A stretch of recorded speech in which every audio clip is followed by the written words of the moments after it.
Fanajjainahu minal gham, kami selamatkan Yunus alaihissalam dari gham, perut ikan. Wa kadzalika nunjil mu'minin. Kalau ada orang-orang beriman setelahnya mengalami situasi yang serupa, bahkan masuk ke perut ikan pun dia berpikir, saya selamatkan kata Allah. Atau bukan perut ikan, perut rentenir, kredit yang belum lunas, riba yang belum tuntas, lilitan utang.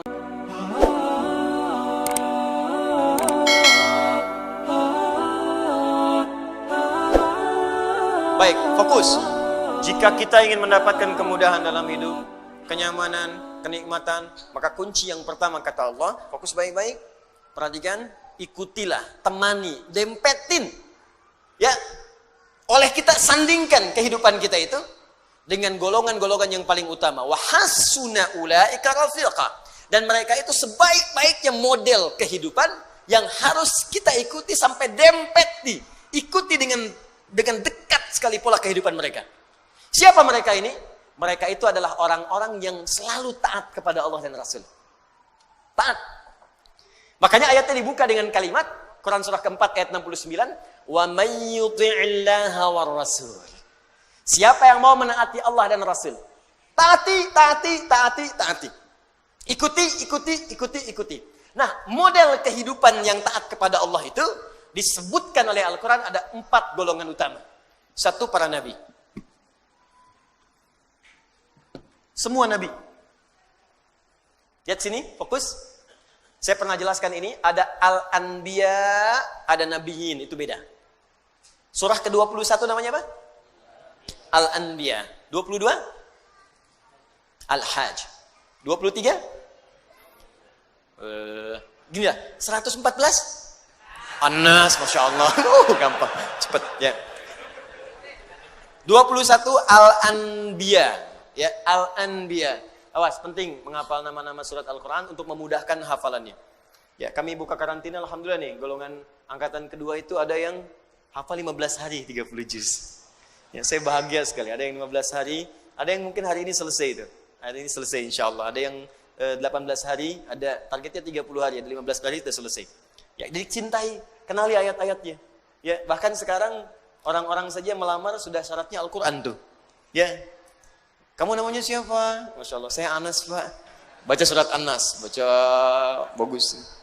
Ada siapa yang kedua? Saya Torik Pak. Baca surat At-Torik, baca bagus. Ada yang ketiga siapa? Udah pucat wajahnya. Masya Allah, saya Yusuf Pak. Yusuf. Wah, tapi memang gak hilang akal. Cuman panggilan sehari-hari, kulhu. Dari sini. Ada Al-Anbiya. Anbiya. Ada Nabiyin. An-Nabiyin. Kalau Anbiya, beberapa Nabi. Karena itu di surah Al-Anbiya tidak dikisahkan semua Nabi. Tapi kalau Nabiyin, itu seluruh Nabi. Dari Nabi Adam alaihissalam sampai Nabi Muhammad sallallahu alaihi wasallam.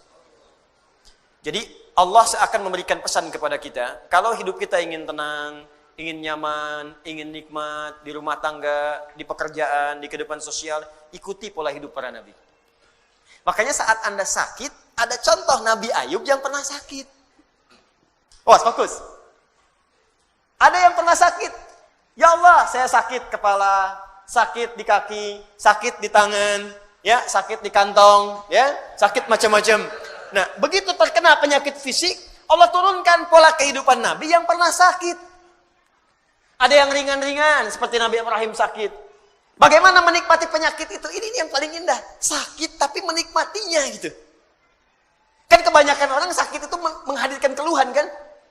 Makanya dokter bertanya ketika pasien datang, keluhannya apa Pak? Keluhannya apa Bu?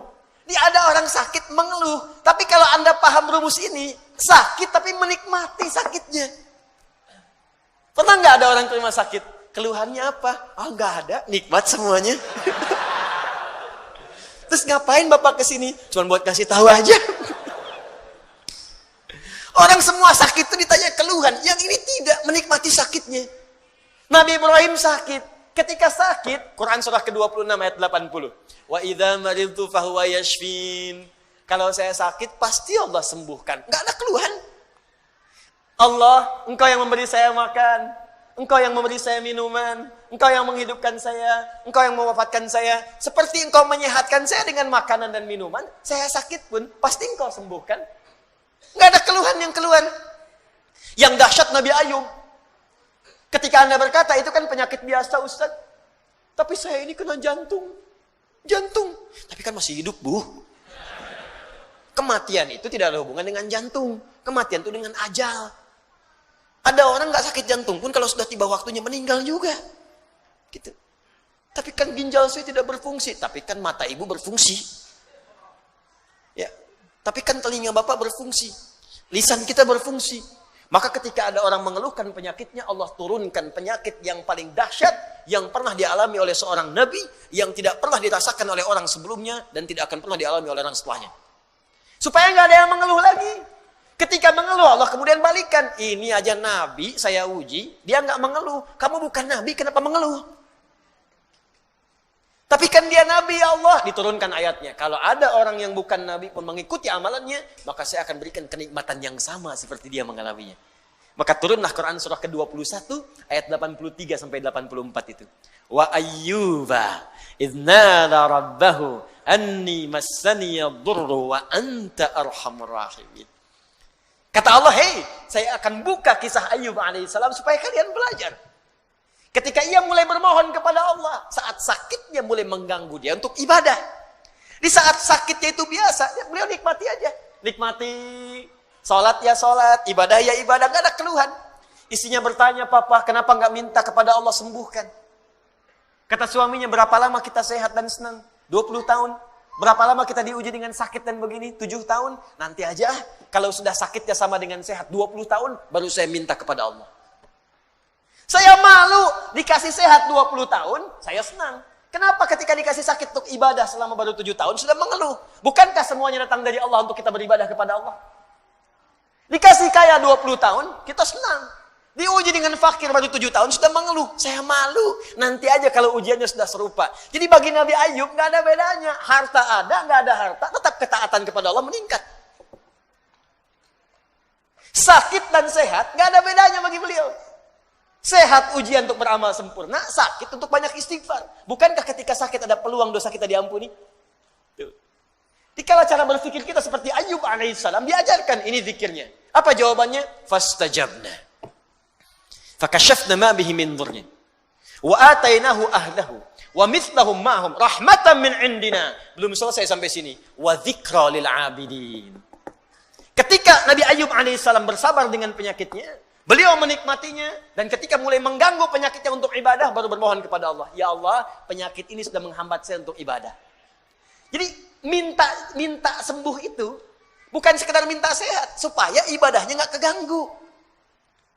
Jadi ketika sakit biasa saja, ketika ibadah terganggu, baru minta sembuh. Tuh. Ya Allah, kaki saya sakit. Jangankan kamu, banyak yang sakit kaki. Ya Allah, sakit di kaki ini sudah mulai mengganggu saya untuk bisa ke masjid berjamaah. Begitu caranya. Ya Allah, kepala saya sakit. Banyak yang sakit kepala. Ya Allah, penyakit di kepala ini sudah mulai mengganggu saya untuk khusyuk berzikir kepadamu. Gitu caranya. Jadi begitu Anda menikmati itu untuk kepentingan ibadah, ditutup dengan kalimat wa dzikra lil 'abidin. Ini aku ingatkan untuk hamba-hambaku yang lain selain Ayub. Jika kalian mengalami hal yang serupa, amalkan amalan seperti Ayub merasakannya. Nabi. Anda berdagang. Anda bisnis. Anda bekerja. Anda berdakwah. Anda mengajar. Apa Anda kira akan mudah menyampaikan semua itu? Belum tentu. Kadang-kadang ada saingan. Anda yang ikut tender, mereka yang menang. Padahal nggak ikutan sama sekali. Ada yang kemudian berusaha menyingkirkan, menyungkurkan.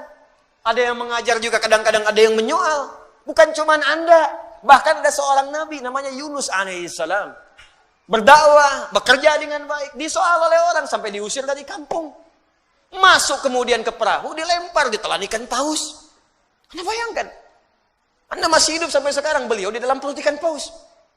Tapi kau masih bisa nikmat aja, zikir. Idznada fi dhulumati, ya. Baca ayatnya wa dhannuni Baca ayatnya 86 sampai 87-nya. Wa dhannuni idh dhahaba mughadiba, ya? Wa dhanna an lan naqdira alaihi. Fanada fi dhulumati alla ilaha illa anta subhanaka inni kuntu minadh dhalimin. Tadinya gelisah. Enggak enak tuh. Ditelan dalam perut ikan paus. Kira-kira tuh di dalam perut ikan paus itu, maaf ya, terang atau gelap? Udah pernah masuk? Hah? Pengap atau nyaman? Ya, kita kebayang aja pasti pengap, sempit pengap.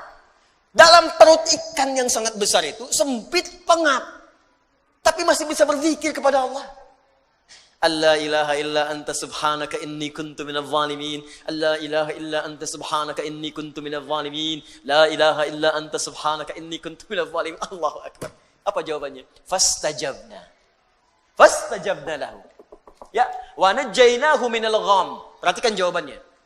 Tadi Nabi Yunus alaihissalam masuk ke dalam perut ikan paus. Tapi ketika dijawab doanya, jawabannya bukan mengeluarkan beliau dari perut ikan paus.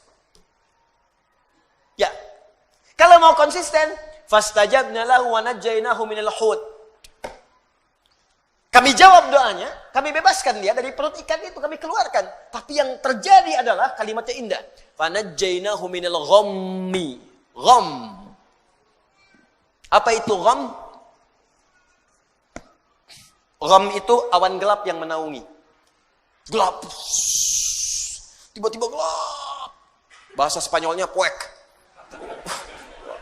Udah siang, masih siang, udah gelap. Gelap. Fokus. Jadi ada ghamam, ada gham itu beda. Kalau ghamam itu awan teduh yang menaungi. Ghamam. Al-Baqarah ayat 57.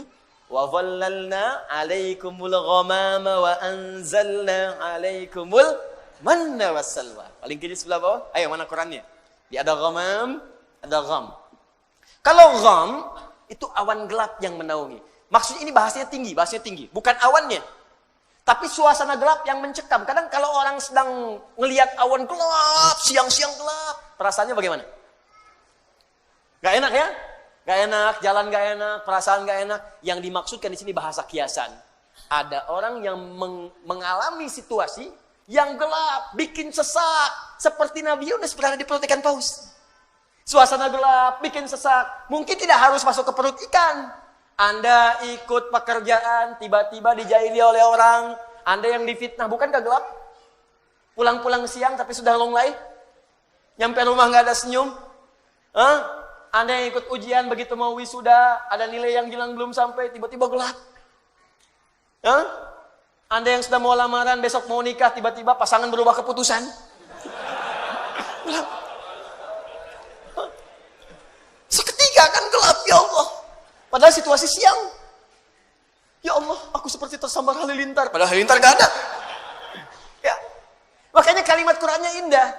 Allah tidak mengatakan perut ikan pausnya. Allah ingin mengatakan, akan ada orang-orang hambaku, mungkin selain Yunus, yang mengalami situasi serupa dengan Yunus. Pekat, gelap, capek, lemah ya Allah. Walaupun tidak harus masuk ke perut ikan. Karena pekerjaan, karena di rumah tangga, karena di kampus, karena di kehidupan.